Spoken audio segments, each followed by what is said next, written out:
Information సమాచార హక్కు చట్టం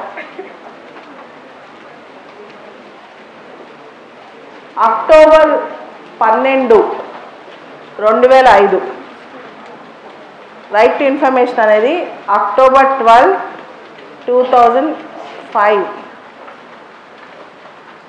ఇండియాకి ఆగస్టు 15, 1947లో స్వతంత్రం వస్తే 2005 సంవత్సరంలో సమాచార హక్కు చట్టం వచ్చింది. అంటే స్వతంత్రం వచ్చిన తర్వాత దాదాపు దగ్గర 50 సంవత్సరాల తర్వాత.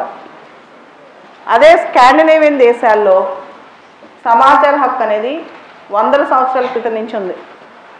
కానీ భారతదేశంలో స్వతంత్ర ఉద్యమం జరిగినట్టు స్వతంత్రం తెచ్చుకోవడానికి ఒక ఉద్యమం చేసినట్టు సమాచార హక్కు కూడా ఒక ఉద్యమం చేశాం. ఆ ఉద్యమంలో ప్రధాన పాత్ర పోషించింది అరుణారాయ్. ఆవిడ ఎన్జిఓ కిసాన్ మజ్దూర్ శక్తి సంఘటన్. అరుణారాయ్ ఆవిడ ఎన్జిఓ కిసాన్ మజ్దూర్ శక్తి సంఘటన్. నిన్న హిందూ పేపర్లో సమాచార హక్కు చట్టం గురించి ఆవిడ ఆర్టికల్ కూడా రాశారు. Kisan Mazdoor Shakti Sangathan. And Aruna Roy she was a government official. I think she is IAS. Resign చేసి ఈ కిసాన్ మజ్దూర్ శక్తి సంఘటన స్టార్ట్ చేశారు. ఆవిడతో పాటు చాలామంది పోరాడారు. ఆవిడ మెయిన్ అన్నమాట. అయితే 14 సంవత్సరాలు అయింది ఇప్పటికి సమాచార హక్కు చట్టం వచ్చింది. ఈ 14 సంవత్సరాల్లో దాదాపు 80 మంది ఈ చట్టం వల్ల ప్రాణాలు కోల్పోయారు. సమాచార యోధులు, ఇన్ఫర్మేషన్ వారియర్స్, ఎవరైతే బాగా యాక్టివ్గా ఉంటారో, ఎవరైతే సమాచార హక్కు కోసం పోరాడతారో, దాదాపు 80 మందిని మన సమాజం చంపేసింది. అమిత్ జత్వా, షష్లా మసూద్, ఇలా చాలామంది చనిపోవడం జరిగింది ఈ చట్టం బాగా ఉపయోగిస్తున్నందుకు.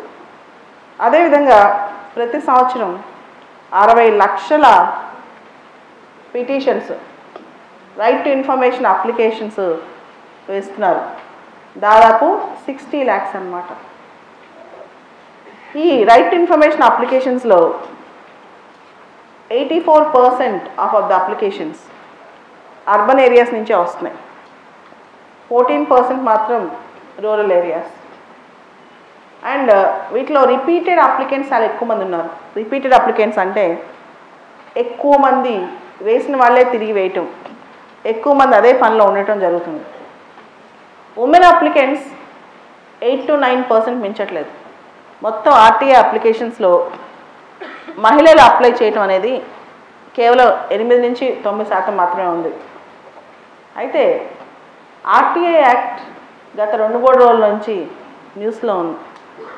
ద రీజన్ ఈజ్ ఆర్టీఐ యాక్ట్కి సవరణలు వచ్చాయి. ఆర్టీఐ యాక్ట్ని సవరించింది పార్లమెంట్.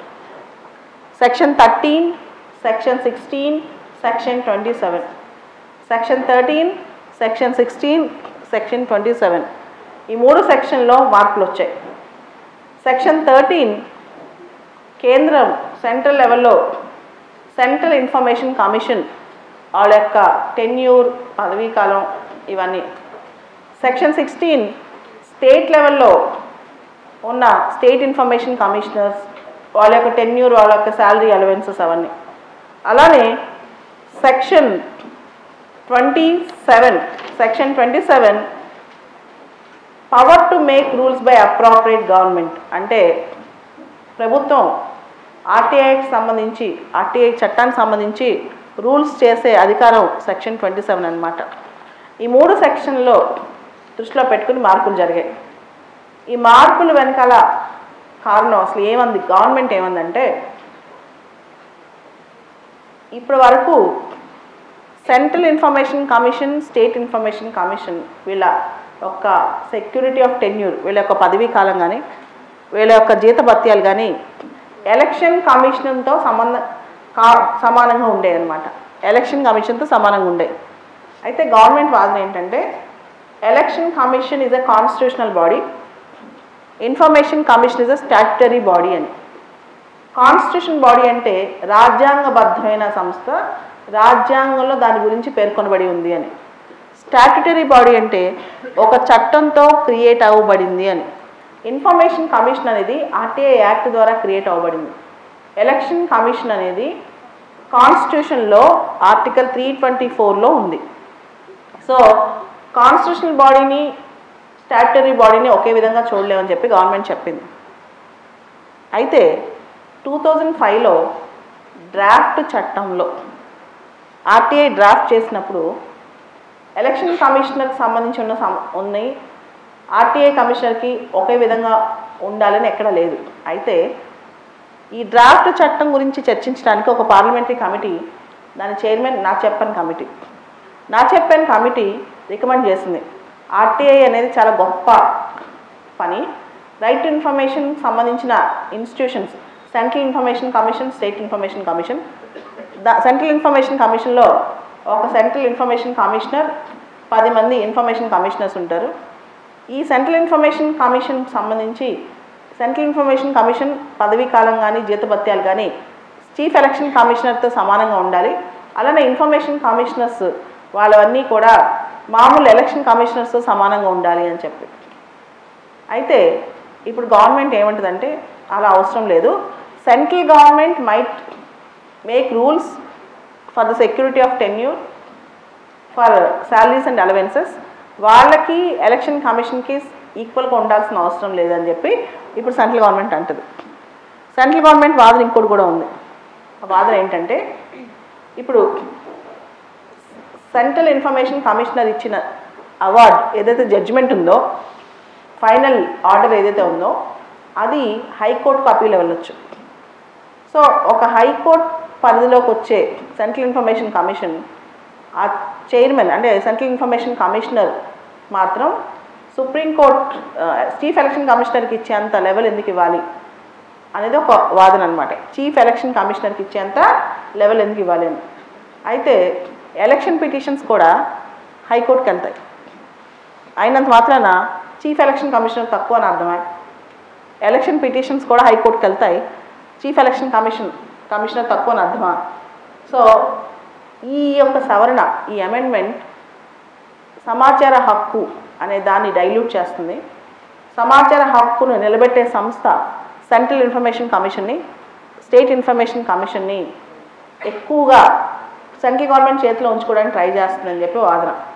దీనికి ఒక ఎంపీ నేనేం ఆర్గ్యూ చేశారంటే 4 సంవత్సరాల క్రితం 4 years బ్యాక్ ఒక information commissioner prime minister office నుంచి ప్రైమ్ మినిస్టర్ యొక్క ఎడ్యుకేషన్ క్వాలిఫికేషన్ గురించి క్లారిఫికేషన్ తీసుకున్నారు. ప్రైమ్ మినిస్టర్ లాంటి వ్యక్తిని కూడా క్వశ్చన్ చేస్తుంది. సో దాంతో ఈ సంస్థని కంట్రోల్లో ఉంచాలనే ఉద్దేశంతో ఇలాంటి సవరణ తీసుకొచ్చారని ఒక ఎంపీ అన్నారు. అదేవిధంగా ఈ సమాచార హక్కు చట్టం పూర్తిగా డైల్యూట్ చేయడానికి ఈ విధంగా చేస్తున్నారు. లేదా పవర్స్, ఇన్ఫర్మేషన్ కమిషనర్ ఒక పవర్స్ని తగ్గించడానికి ఈ విధంగా చేస్తున్నారు. సెంట్రల్ గవర్నమెంట్ చెప్పు చేతిలో ఉంచుకోవడానికి ఈ విధంగా చేస్తున్నారు. ఇది మంచి సవరణ కాదు, కావాలని దురుద్దేశంతో చేసిన సవరణ అని చాలామంది క్రిటిసైజ్ చేస్తున్నారు. కానీ యాజ్ అ సివిల్స్ ఆస్పిరెంట్ అసలు ఇన్ఫర్మేషన్ కమిషన్ అంటే ఏంటి, తర్వాత సెంట్రల్ ఇన్ఫర్మేషన్ కమిషన్ ఏంటి, స్టేట్ ఇన్ఫర్మేషన్ కమిషన్ ఏంటి, ఎన్ని పిటిషన్స్ పెండింగ్లో ఉన్నాయి, అది ఎలా వర్క్ చేస్తుంది, దానికి అటానమీ ఉందా, స్వయం ప్రతిపత్తి ఉందా, ఇది మీరు డిస్కస్ చేయాల్సిన అంశం. This is the first topic. నిన్నే అంటే ఈ వారంలో ఇంకొక అమెండ్మెంట్ జరిగింది. Amendment to human rights act, మానవ హక్కుల చట్టానికి సవరణ జరిగింది. Amendment to human rights act. Human rights act అంటే మానవ హక్కుల చట్టం. ఇప్పటి వరకు కూడా chairman for human rights commission, national human rights కమిషన్కి చైర్మన్గా చీఫ్ జస్టిస్ ఆఫ్ ఇండియాగా రిటైర్ అయిన వ్యక్తి ఉండేవాళ్ళు. కానీ అన్ని సందర్భాల్లో చీఫ్ జస్టిస్ ఆఫ్ ఇండియా అంటే ప్రధాన న్యాయమూర్తిగా రిటైర్ అయిన వ్యక్తి కొన్ని సందర్భాల్లో దొరకవచ్చు, దొరకపోవచ్చు. సో ఇప్పుడు సుప్రీంకోర్టు జడ్జి స్థాయిలో సుప్రీంకోర్టు జడ్జి కానీ రిటైర్ అయిన వ్యక్తి ఉన్న వ్యక్తిని నేషనల్ హ్యూమన్ రైట్స్ కమిషన్ చైర్మన్గా చేయొచ్చు అని చెప్పి అమెండ్మెంట్ వచ్చింది. అదేవిధంగా స్టేట్ లెవెల్లో హ్యూమన్ రైట్స్ కమిషన్కి హైకోర్టు చీఫ్ జస్టిస్ అవసరం లేదు, హైకోర్టు జడ్జిని కూడా పెట్టవచ్చు, రిటైర్డ్ హైకోర్టు జడ్జిని కూడా పెట్టవచ్చు అని అమెండ్మెంట్ వచ్చింది. అంతేకాకుండా ఈ national human rights commission, state human rights commission, వీటిలో ముఖ్యంగా నేషనల్ హ్యూమన్ రైట్స్ కమిషన్ చూస్తే apart from other members like SC commission chairman, ST commission chairman, women commission chairman, ఈ అందరి మెంబర్స్తో పాటు there will be 2 members who are selected from the fields who have expertise and knowledge in human rights protection. అంటే ఇద్దరిని ఎవరైతే human rights ప్రొటెక్షన్లో చాలా కాలం నుంచి పనిచేస్తున్నారో, దానిలో ఎక్స్పర్టైజ్ ఉందో వాళ్ళు అపాయింట్ చేయొచ్చు. ఇప్పుడు దాని సంఖ్య 3గా చేశారు. ఇప్పుడు 3ని అపాయింట్ చేయొచ్చు, అవుట్ సైడర్స్ని, ఎవరికైతే హ్యూమన్ రైట్స్ ప్రొటెక్షన్లో నాలెడ్జ్ ఉందో. అయితే ఈ 3లో ఒకరు ఖచ్చితంగా మహిళ అయి ఉండాలని కూడా చెప్పారు. 1 person who are from outside category who are selected to National Human Rights Commission as a member should be a woman, female అన్నమాట. సో హ్యూమన్ రైట్స్ కమిషన్లో ఈ చేంజెస్ తీసుకొస్తూ ఇంకొక మాట కూడా చెప్పారు. నేషనల్ హ్యూమన్ రైట్స్ కమిషన్ చైర్పర్సన్గా ఉండే వ్యక్తి 5 years tenure or 70 years, whichever is earlier. 5 years or 70 years, whichever is earlier. 5 సంవత్సరాల పదవీ కాలం కానీ లేదా 70 ఏళ్ళు కానీ 70 సంవత్సరాల వయసు కానీ ఏది ముందు వస్తే అప్పుడు రిటైర్ అయిపోవాలి. ఇప్పుడు దాన్ని 3 సంవత్సరాలు కుదిర్చారు. Now it was only 3 years or 70 years, whichever is earlier. So maximum human rights commission చైర్మన్గా, నేషనల్ హ్యూమన్ రైట్స్ కమిషన్ చైర్మన్గా maximum tenure is now 3 years అన్నమాట. సో ఆర్టీఐ యాక్ట్కి, దీనికి human rights commission, human rights యాక్ట్కి రెండింటికి కూడా last వీక్లో amendments వచ్చాయి. ఈ 2 యాక్ట్స్ మనకి జిఎస్ పాలిటీలో చాలా ఇంపార్టెంట్, గవర్నెన్స్లో చాలా ఇంపార్టెంట్, ఎథిక్స్లో చాలా ఇంపార్టెంట్, ఎస్ఐ రైటింగ్లో ఇంపార్టెంట్. అండ్ ఎవరైనా social sciences, political science, public administration option తీసుకుంటే ఈ 2 కూడా ఇంపార్టెంట్. ఈ 2 కూడా మన ఆప్షన్లో కూడా ఉంటాయి అన్నమాట. డన్. పేపర్ చూద్దాం. న్యూస్ పేపర్లో